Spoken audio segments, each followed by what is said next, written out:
नमस्कार, one India Hindi में आपका स्वागत है। मैं हूं राहुल पांडे।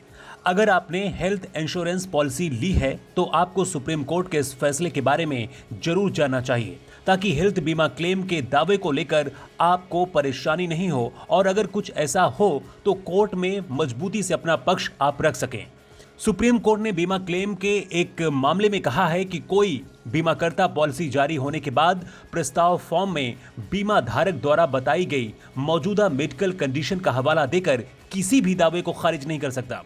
बीवी नागरत्न की पीठ ने यह भी कहा है कि प्रस्तावक का कर्तव्य है कि वह बीमाकर्ता को दी जाने वाली जानकारी में सभी महत्वपूर्ण तथ्यों का खुलासा करे। यह माना जाता है कि प्रस्तावक प्रस्तावित बीमा से संबंधित सभी तथ्यों और परिस्थितियों को जानता है।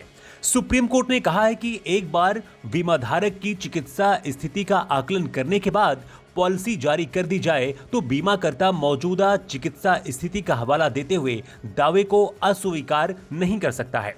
शीर्ष अदालत मनमोहन नंदा द्वारा राष्ट्रीय उपभोक्ता विवाद निवारण आयोग के एक आदेश के खिलाफ दायर अपील पर सुनवाई कर रही थी, जिसमें अमेरिका में हुए चिकित्सा खर्च के लिए दावा करने संबंधी उनके आवेदन को खारिज कर दिया गया था।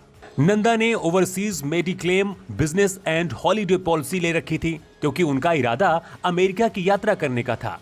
सैन फ्रांसिस्को हवाई अड्डे पर पहुंचने पर उन्हें दिल का अचानक दौरा पड़ा और उन्हें एक अस्पताल में भर्ती करना पड़ा था, जहां उनकी एंजियोप्लास्टी की गई और इसके साथ ही हृदय वाहिकाओं में रुकावट को दूर करने के लिए 3 स्टेंट डाले गए। इसके बाद अपीलकर्ता ने बीमाकर्ता से इलाज पर हुआ खर्च मांगा, जिसे बाद में यह कहते हुए खारिज कर दिया गया कि अपीलकर्ता को हाइपरलिपिडीमिया और मधुमेह था, जिसका खुलासा बीमा पॉलिसी खरीदते समय नहीं किया गया था।